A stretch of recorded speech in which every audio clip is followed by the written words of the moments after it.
Springside, Chestnut Hill? Yeah. That's all you guys? Yeah. There, okay. And Miss Hickam? Yes. All right. The Rowdy Bunch. We're a rowdy bunch. What are you talking about? No, I like your rapport. You guys all seem to like each other, you know? We love each other. Yeah, exactly. You're kind of like this, I don't even know if this reference will hit, but you've got a Breakfast Club vibe going. Okay, it did work. All right. Wow. Yeah. That's impressive. We have like a breakfast club times like 5. Great. That's our little. It's a lot of Breakfast Club. Okay. That's a lot of breakfast. All right, so I will start with some basic introductions here. I am Pat Ganley. I actually went to Hatboro Horsham High School. I graduated in 2000. I then went to Temple's Film and Media Arts program, graduated from there in 2004. And for a little over a decade, I've been working at a production company out of Germantown, Mount Airy area, right on Germantown Ave, right near the Rib Crib. Does that help? Yeah, a rib crib. It's delicious. Yeah. So he and I work together. I am a director-editor. He is a cinematographer. And we've been working together for, I don't know, 5 years? 6 years? 5 years. I think this year is September, 6 years. Yep. And that's all for my introduction. My name is Dave Lamb. I went to high school a long time ago in a land not too far away. I went to Penn State, got a film video degree, which is surprising to most people because Penn State does have a film program. Who knew? And again, it gets a recognition. Yes, every class. Temple lands with a thud. Everyone loves Penn State, though. It's the mascot. He's lovable. Hey, we got an owl. Owls are cool. I am Temple. Thank you. Oh, there we go. Thank you. Much Hooty love. hoot. Much love. Anyway. And that's it, what Pat said. We work at Print Roll Productions. He's the editor, director. I am the DP shooter. Right, and primarily the stuff that we do is documentaries for and about nonprofits. But everything we're going to be talking about here can be used in both narrative and documentary storytelling. Essentially, we are going to go over the basics utilizing very simple tools to show you how to make films from pre-production through production. So we'll start, if at any point you do have a question, just raise your hand and we'll do the best we can to answer it. So the first thing we're going to start with is pre-production. Does anyone even know what pre-production is? Getting the basics together for what you want to do. Right, so what are those basics? Money. That's true, money, but let's forget about it. At this point, you have, money shmoney. Go ahead. Yeah, all right, a proposal, yeah. To do a shot sheet and a script. Oh my God! yes. So that's great. So wait, so first, what you pitch your idea, right? Is that what you do? You pitch your idea, see if it lands, right? Maybe workshop the idea, then right, you go to a script, right? You write that script. Do you rehearse that script? Yes. Yeah, because what could happen if you didn't rehearse that script? Boom, you wouldn't know. It could really stink. And now you have the opportunity to rewrite it and rework it and think about it, because something that's spoken versus something that's read can be very different. That translation can be very different. Or you can realize that those lines that you just wrote don't actually work the way you want them to. They don't get at the point you want them to. So you have time to fix it. After that, you've got your script. You're pleased, right? You're like, this is the greatest. Yes? Auditioning. That's true. Yep, you do have to audition. Storyboard. Right, storyboards. Anybody know what a storyboard is?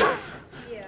Is this a visual representation of your shots that you want, like camera movement, angles, lighting? Yes. Sketches.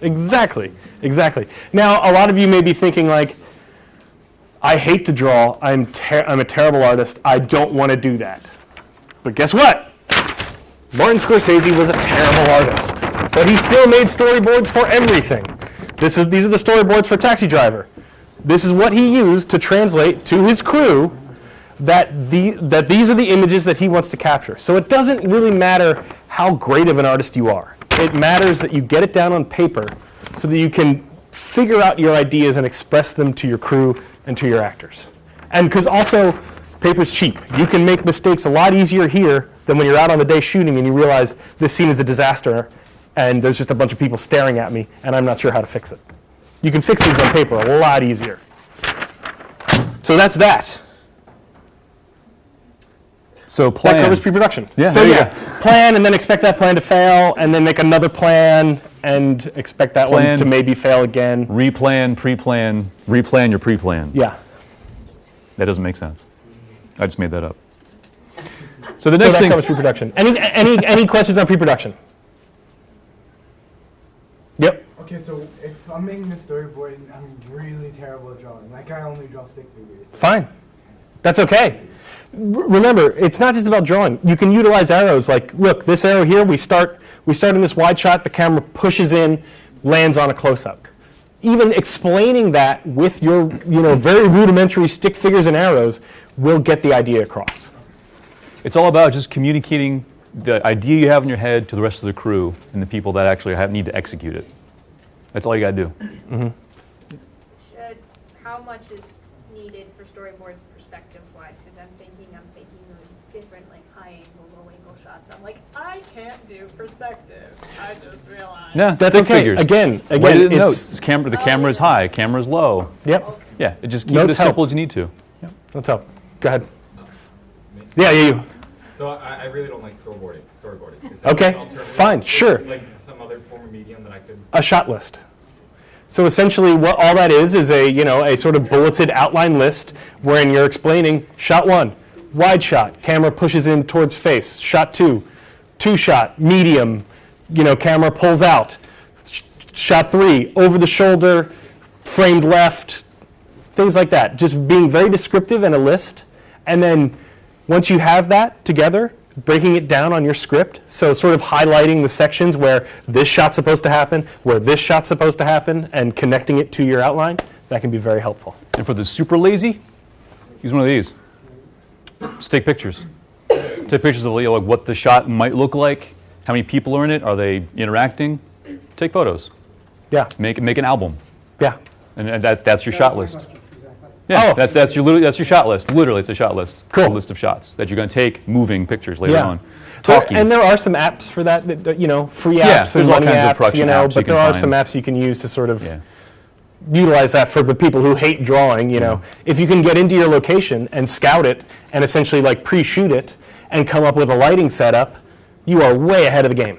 And that's a great segue. It does a widescreen shot for you, captures it in there. Right.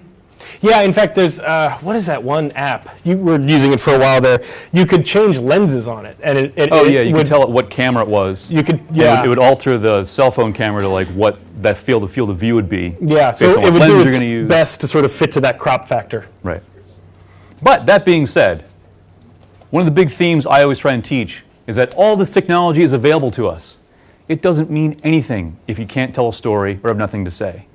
People always ask us, like, what's the kind of camera I should buy? What's the kind of camera I should use? The kind of camera you should use is the one you have in your hand, the one you have access to. It doesn't matter. All cameras have a lens, they react to light, and you can tell a story with it. So you can have like a big fancy camera, but if you don't know how to get across a story, if you do it wrong, it could fall flat. That being said, I'm a big lying hypocrite because I'm standing up here next to a giant fancy camera, but because I have access to it, I'm going to use it. I like this camera. I'm going to use it. I'm going to show you guys the fundamentals of all this stuff with this camera. Yes? Speaking to that, like what you were just saying, like how do you achieve the best quality possible with not the best equipment possible? Listen to us. Everything we'll try and tell you today is we'll give you the fundamentals of like no matter what camera you use. Yeah. So what we're going to try and do is show you the basic fundamentals here, and then based on what you learn here, hopefully you'll be able to take the limitations that your gear or whatever access to the gear you have and figure out how to pull out the best you can from it. Make sense? Cool. I think it's lights. Camera? Lights? Lights. So I need a volunteer to sit in the chair. Sit in the big chair, you sir.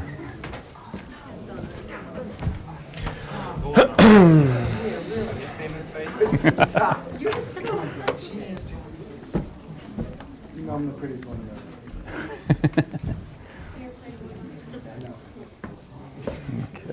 I know. I'm already Instagram famous. That's really clear. There we go. Okay.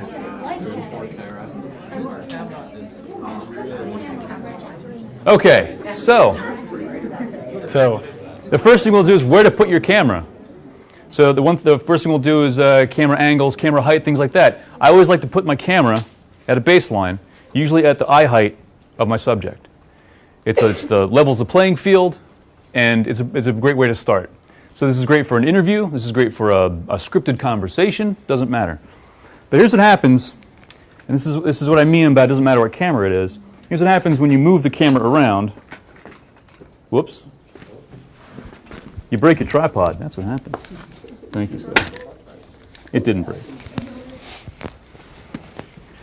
Camera placement is pretty much everything.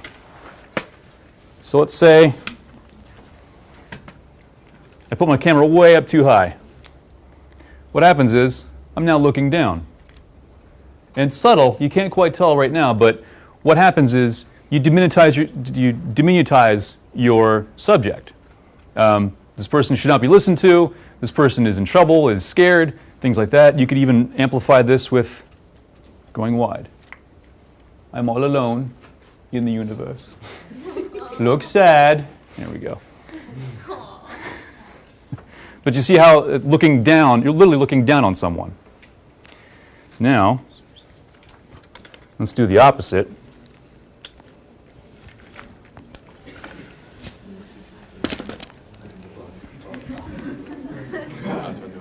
Now, All literally, right, everybody. we are looking up. Look upon your subjects. Look upon the little people. We have now empowered this person. We put them in a place of authority. We're looking up at them. So really, the camera placement says a lot already, even before the person even opened their mouth. So the point here is that where you place the camera affects the meaning of the image. You have control over that. Where you place the camera changes the intention and the meaning of the frame and essentially the psyche of the subject within that frame. Does that make sense? Yeah. How does something that subtle do that? That's just mind-blowing how you could just tilt it like 5 degrees to the left and suddenly they're in despair. Like, It's a matter of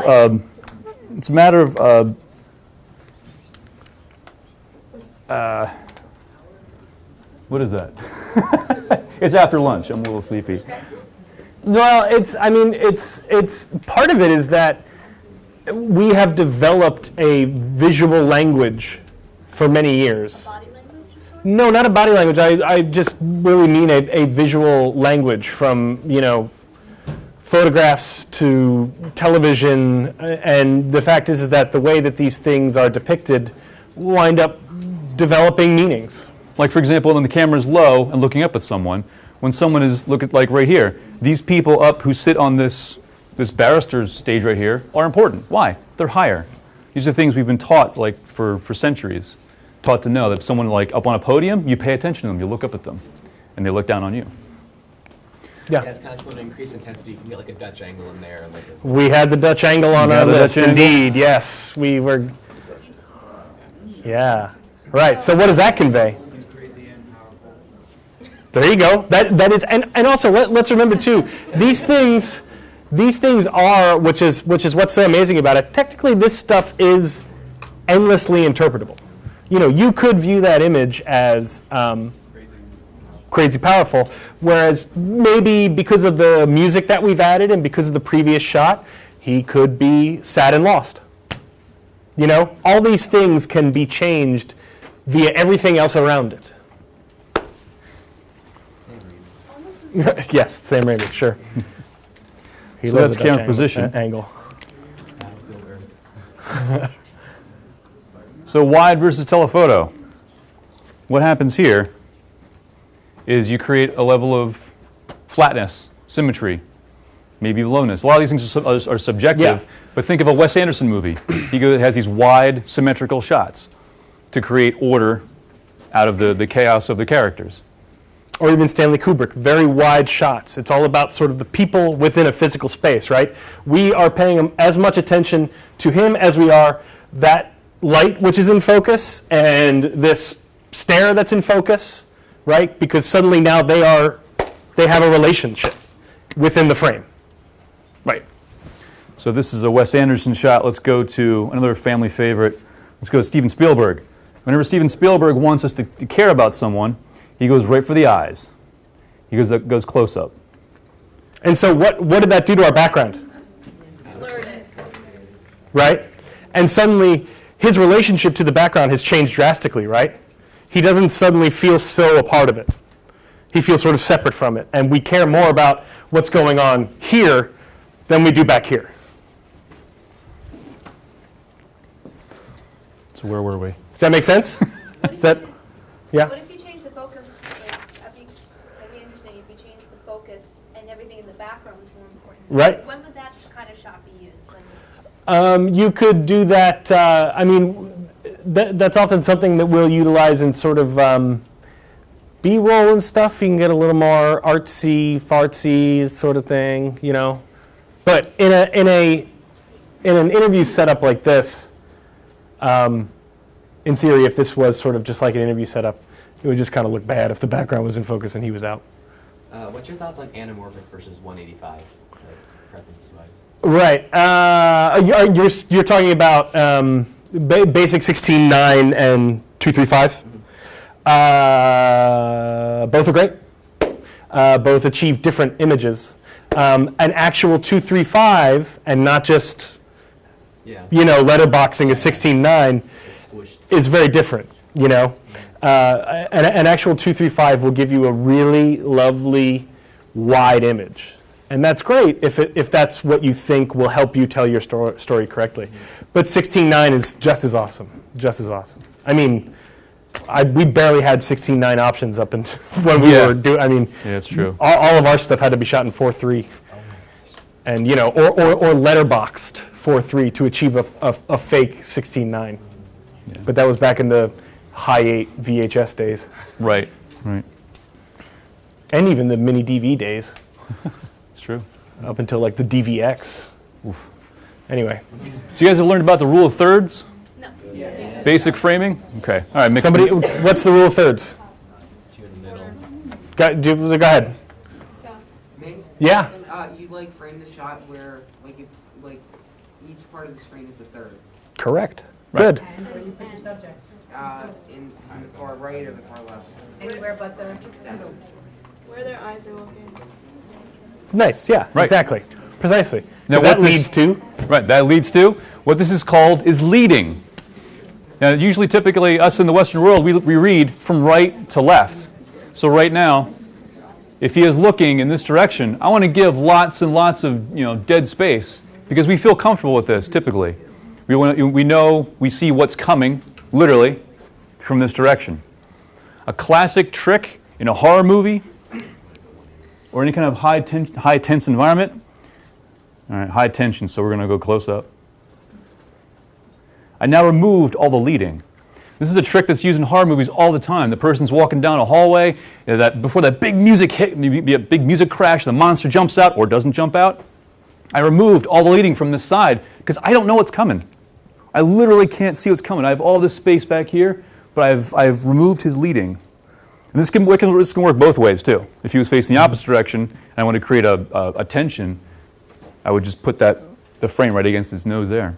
Not to mention being closer like this has made this background even softer than in the previous close shot, which is also just further abstracting the environment around him. So we don't know what's outside that frame that we've just selected, which also can stand for some can sort of seem claustrophobic. So this is, has anyone heard the term bokeh? Yes. The bokeh. How do you spell that? B-O-K-E-H. Anybody? You've had all the answers. Anybody else know what bokeh is besides Puffy Jacket here? Yeah. Dots, like artsy little dots. Right. Sure. Yeah. That's if there is like sort of light in the background, it can cause this sort of spectral Right, it's the out of focus background. Right, it's the out of focus. Any part of the frame that's out of focus is bokeh. And it's kind of a subjective thing. There's no way to quantify this, but that we know that this is out of focus and he's in focus, so our bokeh is pretty good. Now, the way to achieve bokeh like this, there's two ways you can do it.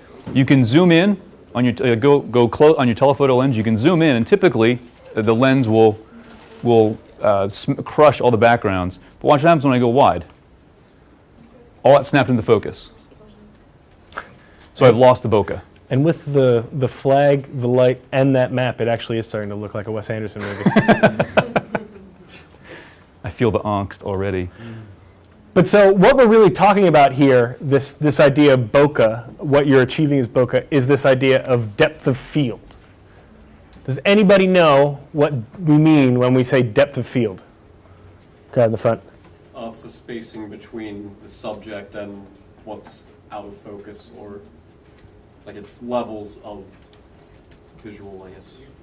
Right, so the focal length, as we call it, is either deep or shallow, okay? If it's deep focus, if it's a deep depth of field, everything is in focus. But if we get a shallow depth of field, then we have a very specific focal plane. So that causes a very out of focus background, but our subject is very sharp. And to do that, everyone know what the iris is in the lens? When you stop down the iris? All right, so your eyes are irises. When you walk into a darkened room, what happens? Your eyes get bigger because there's not much light. Your eyes want more light. When you walk outside in the sunlight, your eyes close down because there's too much light. The same thing happens in here, and you can control that.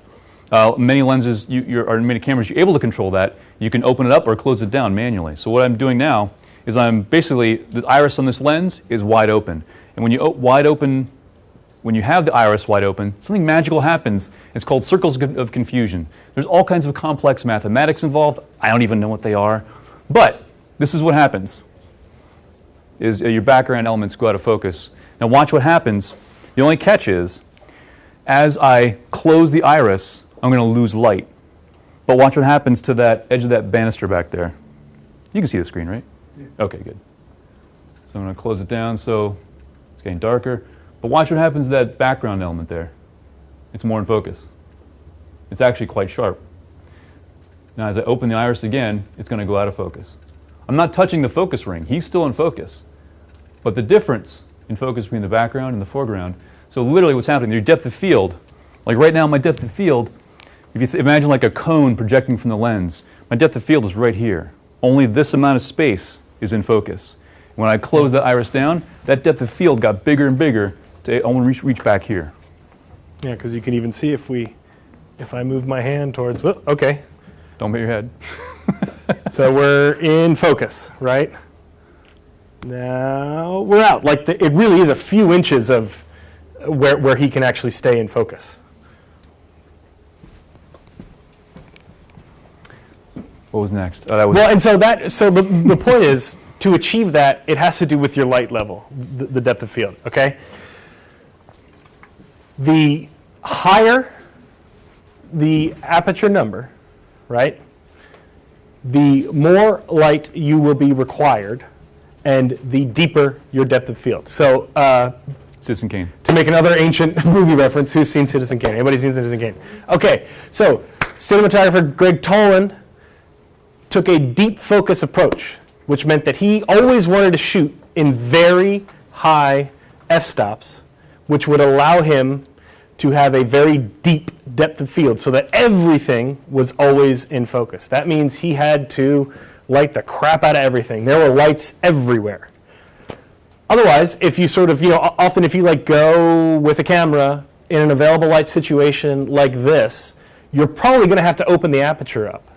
And you'll wind up shooting it like a 1.8 or a 2 or a 2.4 or something like that, which means that there's less light, and thus you'll have a very shallow depth of field. Does that add up? Does that make sense?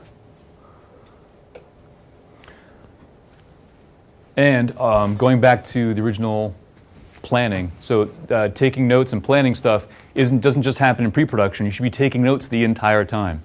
So as you shoot that great scene where the actors all nailed the dialogue perfectly. Take notes.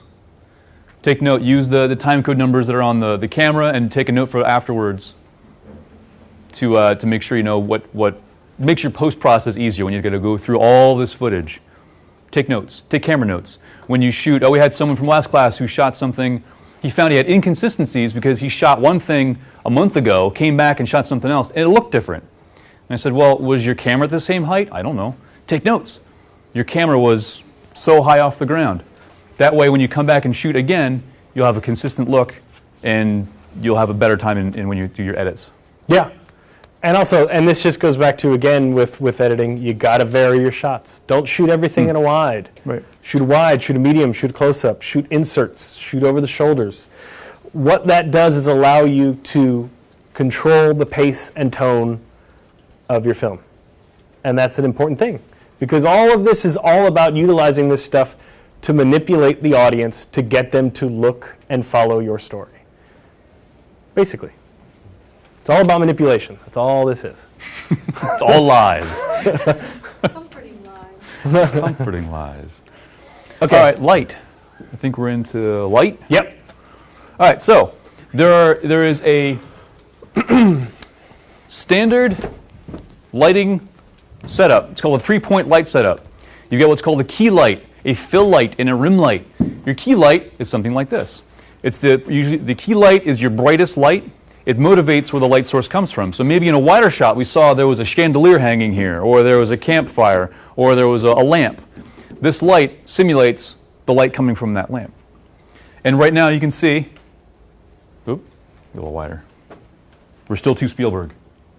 Less Spielberg, there we go.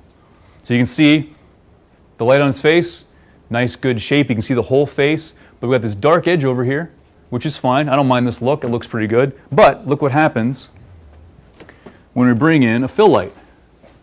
I've got a piece of foam core here. I got this at AC Moore for $5.95. Here we go.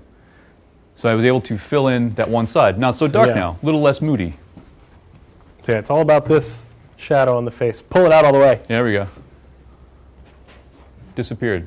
Mm-hmm. Look at the jawline right there. That strong and then jawline. Back in, we get a little more light. Yep, you can see how it's I angle this thing just a little bit. Yep. I get a little more and in that there. and that changes the mood and the look of it. It really does. And here comes the kick. Here comes the part. The terrible part where I ruin television for you forever.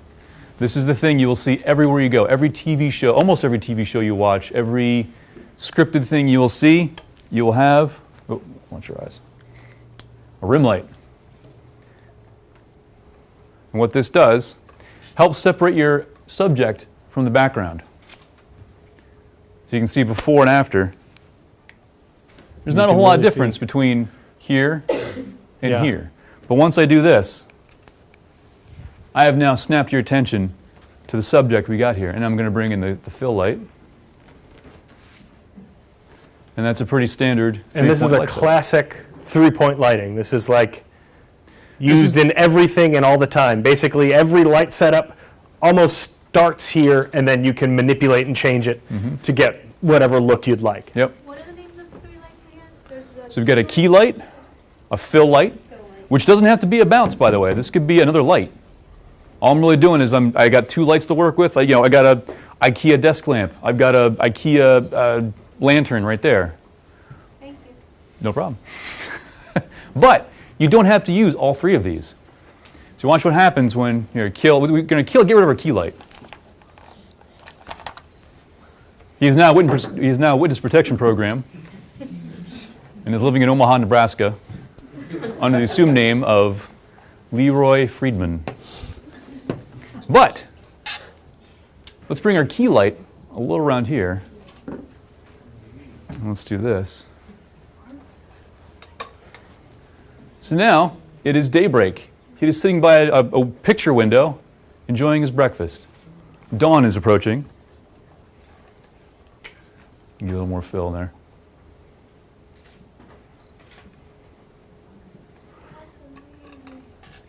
So I just faked the window. There's now a window here with sunlight streaming in. There we go. See? So the other important thing is now I killed my key light. I don't care that there's no light over here. The important thing is don't be afraid of the dark. It's okay. You don't have to use all 3 of these at the same time. Oh, Now color temperatures. yeah. So, Should I get the key back on? yes, key on back on, please. The other thing to remember is that your camera is dumb. It has no idea where you're shooting. It has no idea if it's daytime. It has no idea if it's nighttime. You've got to tell the camera what the white light looks like. So that the problem with this is that if you shoot outside, you've got daylight, which is inherently blue and very hot light. In here, you've got warm tungsten orange light. So between the blue and the orange, you've got to tell the camera what situations you're under. So watch what happens when I turn this on. It's an LED light. That is icy blue compared to that over there. So what you can do is you can actually mix these a little bit. So let's say he's at a nice restaurant and he's sitting next to the window and there's a nice little moonlight coming in from outside. Michael Bay, orange and blue. Yeah. Right? Tony Scott loves his blue. But that's also part of, I mean, if you look at the color wheel, orange and blue, they're complementary, right? If you look at the palette of most big Hollywood movies, they are basically really warm orange and really cold blue. Because it's just they're so complementary. And there's something about this blue rim light that you will see everywhere. If someone is outside in the field, if someone is outside it's nighttime, this mysterious blue rim light will show up in every single shot. Because in our minds, watching television, I guess, for the past 50, 75 years, we've been told that, a blue rim light means the moon is out. That's all it means. One of my favorite references is if you watch Supernatural. Those guys are always in some kind of dark field somewhere, but there's a blue light somewhere that is shining on the backs of their heads because the moon is out and it's dark night. It's dark outside and it's scary. So that's color temperature. And equally, moving your key can change a lot as well. Yeah, swing it this way. Oh, wow. Oh, I love this. So yeah, again, it's not a ton of stuff, but that is very different than this. That's pretty warm and inviting. Which That's, is pretty, yeah. Warm and inviting, but if you go to the left, now it's a little more dramatic. Stuff's getting real. So yeah. If you put it behind them, then we're back to our witness protection program. Yeah.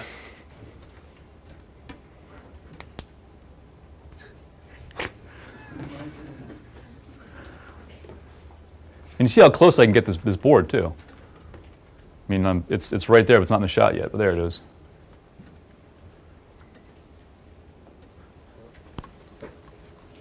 And just by just change the angle a little bit, I can get more or less light. That's all you need: a piece of foam core, an IKEA light, and another IKEA light. Yeah. I do not. IKEA did not pay me to do that. And so remember, and the other thing to remember too, actually, that you're going to be dealing with is that because you guys, I know, probably do a lot of your shooting in school, these lights up here, these fluorescents, they're green. That's a completely different color temperature, and it looks terrible. It makes people look really sickly. So trying to utilize tungsten will also help you make your movie look more like a movie, instead of just relying on overhead room lights. Yeah, these fluorescent tubes. Yeah, I forgot to mention that before. So outdoor light is very blue, indoor light is very yellow, and these things are green. They look terrible. Yes? Would these lights be useful if you're trying to make your character or characters look green? Absolutely. Sure, but don't forget, remember your camera's dumb. You've got, if you did not tell your camera that you're under green light, it's going to look green. But you could change what's called the white balance on the camera to say, hey camera, I'm under green light. Camera goes, oh, okay. Everything will be nice and clean again. Yes? So in a shot like this, the camera's locked down. You can be a little bit more free with where you put the lights. But in a shot that's more mobile, how can I go about lighting and hiding my lights? Aha. Well, so before you set up one light, block your scene. Go through it without one light up. Just in the natural light of the room, figure out where your actors are going to go, where your camera's going to go. Plot it out. Based on that, you can figure out where you might be able to place lights that will not, A, interfere with the scene, not cast shadows, but still achieve whatever look you want to achieve. So, you know, that's just the approach. That's more to that pre-planning stuff. You know, just get in there and block it out and do the moves and rehearse it before getting the lights in. Yes. So you obviously do everything very deliberately. There's no just random shots Mm-hmm. or anything. How would you go about deciding all of your different shots for a movie? Do you do that by the message or the tone or whatever? Every Yes, scene, all every those scene will things. be different. I mean, unless your movie's very consistent, like your typical romantic comedy, not a whole lot of lighting changes through there. Maybe there's like, you know, nighttime restaurant, but typically if you look at those scenes of like comedies usually aren't lit like this. They're very like, flat light. Yeah, comedies are usually lit pretty flatly, Yeah. which is silly because there are good you know, something like Shaun of the Dead or The World's End. Those are comedies, or even Hot Fuzz. Those are comedies, but they are stylistically lit to look like a horror movie, like an action film, and so those approaches can be made. Again, it's about what do you want to get across stylistically and tone-wise. You know, you kind of have to make that decision. And honestly, part of then figuring out how to achieve that is just watching movies, stealing stuff, and repeating things, and figuring out how someone else staged a scene that you liked and trying to reproduce that while still sort of trying to maintain something of your own voice, you know? I mean, there's a million ways you can shoot things, but it comes down to like really two options you have, and only one of them is really right. And you have to just figure that out for you. If you've got time to do this, take your favorite movie that you've watched maybe 10, 15 times. Watch it again, or watch your favorite scene, a scene that you really like, but turn the sound off. And then really look at that scene, like, why do I like this movie so much? What makes it, why am I so drawn to what's happening to the characters? Is it the way it's lit? You know, is someone staged more forward than someone else? Try to examine what makes these things so enjoyable to us. I saw another hand somewhere. Yeah. Oh. I told you guys before you started that I love the way you're teaching the kids how to use things that they can get. If they have a portable green screen, how can they cheat with the lighting for lighting the background? Lighting green screens are a pain in the butt. Oh boy, yeah. They are the worst. Especially if you want to get a decent key. They really are very difficult. Really what, part of what makes lighting a green screen, you need a lot of light. You need a lot you of need light. a lot of consistent light. The consistency of light on the green screen. So the green, the whatever your green or blue or whatever it is, these needs to be lit evenly. Yeah. And that's Shoot outside during the day in the sun? that's not a bad idea. Or It's even not better terrible. yet, shoot out midday on a cloudy day. Yes. Because it's even more of a consistent wash of light. Now you're stuck with, you know, wherever the light is coming from at that point, but you would get a really nice clean green. That's true. And you know, the problem with a light like this is that it's so soft, right? And it has which is great for a face. It's got a really nice gradient, but using something like this to light a green screen isn't going to be very useful.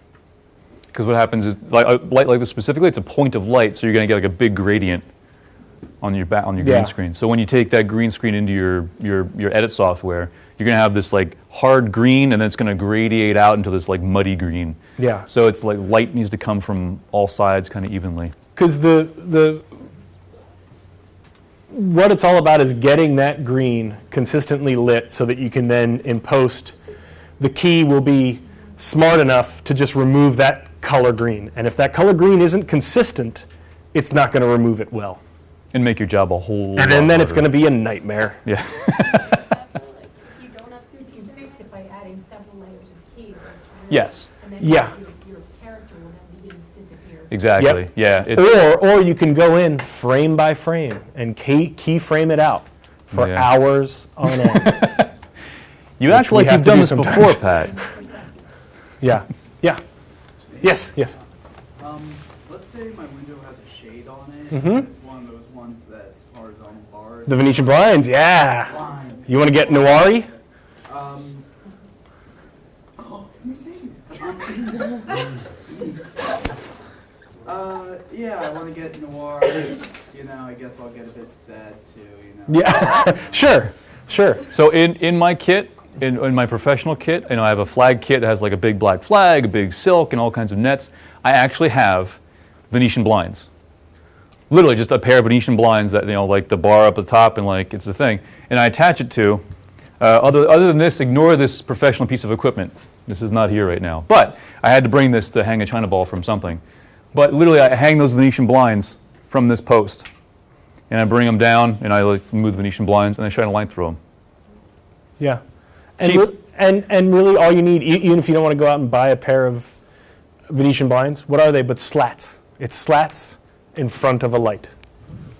So literally, if you cut, get your foam core, get your and an foam core, X-Acto knife, cut, yep. cut Venetian blinds. Because in front of a light, Venetian blinds cheaper than the foam. It's like $3.97 for a set of. Yeah, exactly. Are they that inexpensive? Oh yeah, go to there you go. Lowe's. Just get Venetian Go blinds. Target. Yeah, that's why I have them in my kids. It's like a nice 2-foot set.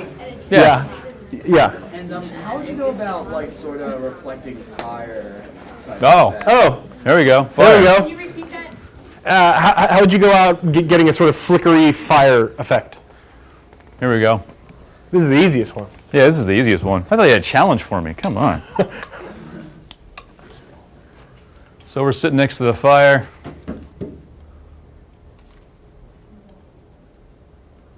Come here, warm your mucklucks by the fire. I'll tell you a tale. So that's it. Just get something in front. Just wave something in front of the wave light. something in front of the light. I mean, you can get really. You could get, say, a tungsten sort of like little spotlight that runs on a motor that flickers randomly, but that costs money. Yeah, and that if you doesn't cost like a much couple money. $100 to spend. Have someone stand next to a light and not burn their fingers for a few minutes while you shoot the scene. But yeah. Yeah. Okay, so we're going to move on to, we're going to do a quick, what time is it? Thank We've got you. 5, 10, and what time does this go till? We got 15 minutes. 1:55. Okay. So sound. Let's just talk about sound. Oh, quick go over does everyone know before we get done with framing, does everyone know and understand what the 180 degree rule is? Yes, is that mostly yes, or is there anyone, it's okay if you don't know. It's important to know. Someone go about explaining it.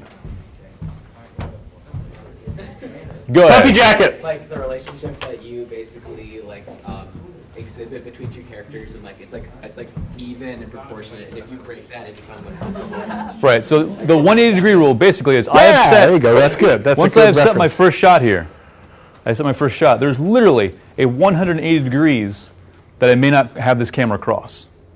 So say someone is sitting in this chair right here. So I set up this shot, and he is looking. Oh, hello. He is looking from left to right. So I shoot the scene. I shoot my wide. Important. I shoot my close, most important. Maybe I'll shoot a couple other takes, most important to get more stuff for post. We're done. He stays put, this person stays put, the camera then rotates no more than 180 degrees to the other shoulder. And if you go any further, what happens is, when you in your edit process, the person he's talking to will be looking the exact same direction. So you'll have two people talking, like, hi, this is me. The person cut, and you're like, hi, this is me. Versus, if you do not break your 180 degree rule, he'll be looking left to right. The other person in that chair will look right to left. So literally, when you intercut back and forth, they'll be looking at each other. It's basic continuity editing. That helps maintain both a visual continuity and a spatial continuity. That said, rules are made to be broken. You just have to have a good reason to do so. If you don't have a good reason to do so, it just looks sloppy. Okay, so audio, real quick. We have... Well, the first rule of audio yeah, is to get that microphone off that camera. All the cameras have onboard microphones. If you have the onboard microphone turned on, every time you touch the camera to make an adjustment or make a focus choice, you're going to hear that rumble, rumble, rumble. You're going to hear that because the microphone is part of the camera. So anytime you move the camera, you're going to hear it. Yeah. So get that camera off the microphone as best you can. Plus, most of those microphones stink. Yeah, I mean, look at the distance between him and the camera. If he's speaking, it'll be like the microphone's off in the room somewhere. But if you get a microphone, this is a very cheap microphone. This is like an $8 Radio Shack microphone that we have clamped to a broom handle. Because the point is that it's all about, with a microphone like this, it has a very wide pickup pattern, okay? It's called a cardioid mic, all right? So while it has a wide pickup pattern, meaning sort of anyone within a 360 range, it will pick it up, its problem is distance. You have to stay pretty close to it to get inside of its pickup pattern. So, hence, this cheap boom pole, where you stand over him like this, and it's going to sound way better. As I drop my own microphone. We're professionals. So yeah, that runs into your camera, okay? Now, once it's in there, get headphones and listen to it. Make sure it sounds okay. Seriously, you got to monitor it. It's all about division of labor. You've got a director, you've got a camera person, you've got an actor, you've got someone helping rigging lights, you've got a sound person. Everyone has their role. It's a very collaborative process. So this mic, which is the cardioid. You also have a shotgun mic, whose pattern is different. It has a very small pickup pattern, not as wide as the cardioid, but this is better about distance. So I could basically maybe shoot from this distance, and as long as I'm pointing at your mouth, get a decent recording. But if you're pointing it at someone and they're talking over here and the mic's pointing this way, it's useless. It's going to sound terrible. So these are the two options that, these are the most basic of options as far as cardioid and shotgun. And you can get these really very cheaply anywhere. And then it's just a matter of figuring out what goes into your camera, whether it's an 1/8 inch or an XLR. This one, we're lucky because we have the XLRs, which are great. A camera like this actually allows you to get a much stronger signal. A great, thick, balanced signal, as opposed to, I know everyone loves these DSLRs because they're beautiful, but that's all you got. That's all you got. You got this 1/8 inch. This is like what you use in your iPhone. This is not very reliable. Yeah, not the greatest connection. So that being said, if you're shooting with a DSLR, I mean, not all of us have access to a camera like this with the professional inputs. With the DSLR, if you have access to one of those Zoom recorders, those like separate, audio recorders. Yeah, if you have the opportunity to use a dual system, that's great. That often gives you a lot more control over the input of your sound. But remember to slate. Everybody know what a slate is? Yeah, exactly. Otherwise, it's going to be a pain in the butt syncing up your audio to your video. Yeah. The first thing you were talking about with sound, that was internal, like you just plug in a microphone, and that replaces your in-camera microphone. Correct. There's no syncing requirement. Right. Yeah. So if you're going directly in to the camera via the single microphone, there's no need to sync it because it's being recorded directly along with the video image. But if you're using a single camera system and a single audio system separately, then you'll have to sync it up. Yeah. How do you maximize the ability of an in-camera mic if you don't have the ability to input it externally? What I would do is turn it into an experiment, and I would make the entire film, I would re-record all of the dialogue in post. Because that's how they used to make movies. That's how Italians made movies up until the 80s. They used no on-set sound.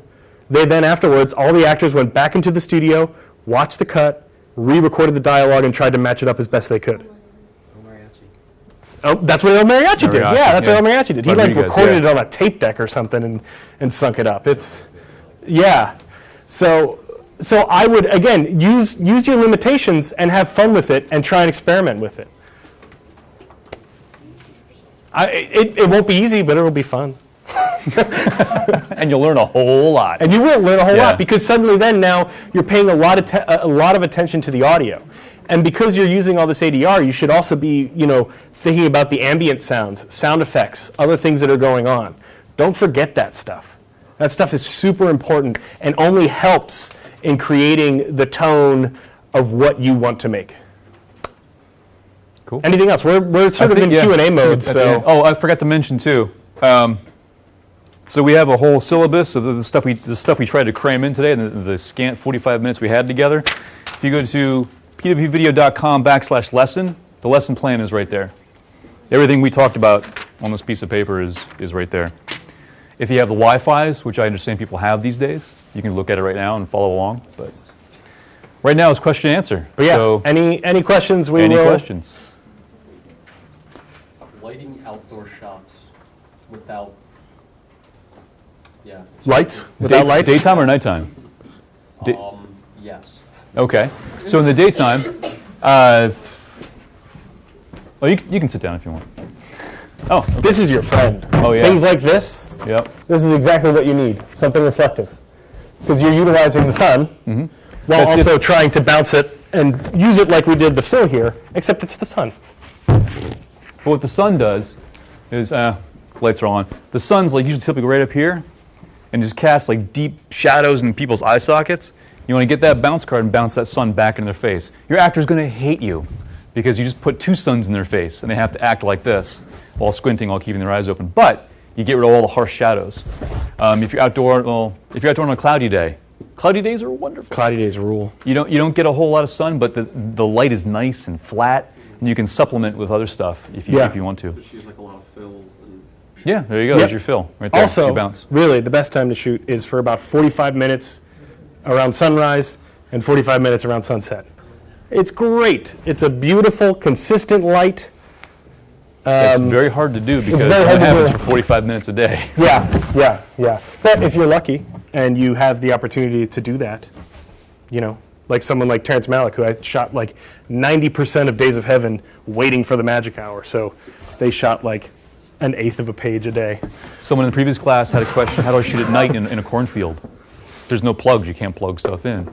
I said, get one of those foam core, get the biggest flashlight you got, and bounce that light in the person's face. You just created the key light. Yep. And then you get your, where is it? Oh, here it is. And you get this, make this as your backlight. Guess what? You're out in a cornfield, and now you got your moon is out. You've established that there's a nighttime light, and you actually see your actors' faces.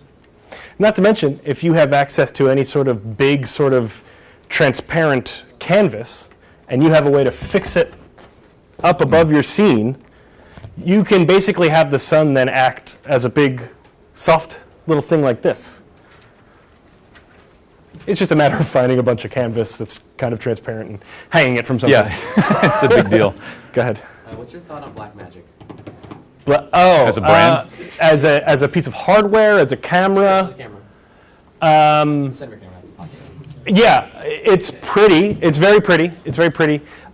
Because of, for shooting documentary stuff, which is the primary thing that we use, because so many of its features are hidden and buried in menu settings, it's a pain to work with quickly on a sort of, like verite style documentary shoot.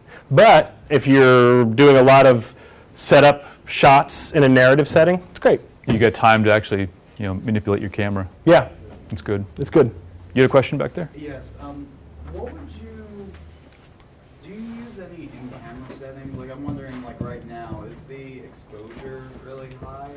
Because I filmed in school and not touched anything, and it doesn't look like that. Oh, well, that's because a lot of auto settings are on right now. Like, what would you be recommending for, like figuring out turn what to set all your your aperture automatic and stuff, settings or? off. Yeah, just sort of. Okay, well, so this is something we haven't touched on. Most cameras come with a zebra setting. Okay. Higher grade professional cameras have zebras. Yeah. Yeah. Yeah, I was gonna say a bunch of consumer stuff has zebras. Okay. Maybe. Anyway, the point of the zebras are, and you can change the settings of the zebras, but what the zebras do is help you realize when you're maybe overexposing a portion of your image. And so that can help you sort of figure out what might be a decent aperture to shoot at. But don't be afraid of, some parts might wind up being overexposed because of just, the way that it's framed, because you're out a window and you want to make sure you get the proper exposure on the face, but that means you might have to blow out the window. That happens. I'm just wondering how much you'd recommend using in-camera settings. You mean like automatic settings? Or No, he wants to manipulate the settings, and he's not sure. Oh, yeah. Absolutely. Have fun. Everyone feels differently about that. Some people want to shoot a purely, as neutral, clean an image as possible, so that they can then manipulate it in post. Other people prefer to do all their manipulation in camera. Whatever works for you, man. Really, it doesn't. That's up to you. That's a kind of a subjective approach thing. Yeah, and personally speaking, when I shoot with a DSLR, typically you can go into those settings. You can turn down the contrast, turn down the color. I turn down contrast, I turn down color, and that gives me more latitude in post. So I have all this like extra information to work with. I did not dictate the moment I shot it. I didn't dictate, was it colorful, was it warm, was it cold? That is the one positive side to not doing that stuff in camera, is that it allows you. It's sort of non-destructive, if you will, because if you shoot it and you've experimented with it, and then you come back the next day and you're like, ugh, I don't like how this looks at all. You can't really take it back. But if you shoot it cleanly, take it into Premiere or whatever it is you're using to edit, play with it there, you can then take it all back. You can apply all these filters and effects to it, and then decide you don't like it and take it back, and the original raw footage isn't completely ruined. Say I want to overexpose though. Could I do that well in Premiere? Yeah. Does it look right? Yeah. Sometimes it just like brightens my thing too. If I try to overexpose something, it just becomes too white. Yeah. Yeah. Yeah, you can achieve those looks in Premiere, no problem. I mean that little fast, the like brightness contrast filter and the like fast color corrector, are really very powerful. Yep. Yeah. Yeah. When I'm lighting a scene, is there anything I should watch out for or try to avoid? Be mindful of your background. Watch for things that are happening in, control the environment. Yeah. Keep people from walking around. Are the lights in the room turned on? Do you have control of the lights? Is someone else walk in the room and turn on the lights? It's more about environment control. It's probably the best advice I can give you. That's true. Yeah. Whatever space it's in, make sure you have control of just about everything. And then you can don't worry about anything. You control the exposure. You control where the lights are, how hot the lights are. It's best. All right, I think we're up. So I guess we're done. Leave this direction. Thanks, everybody. Thank you.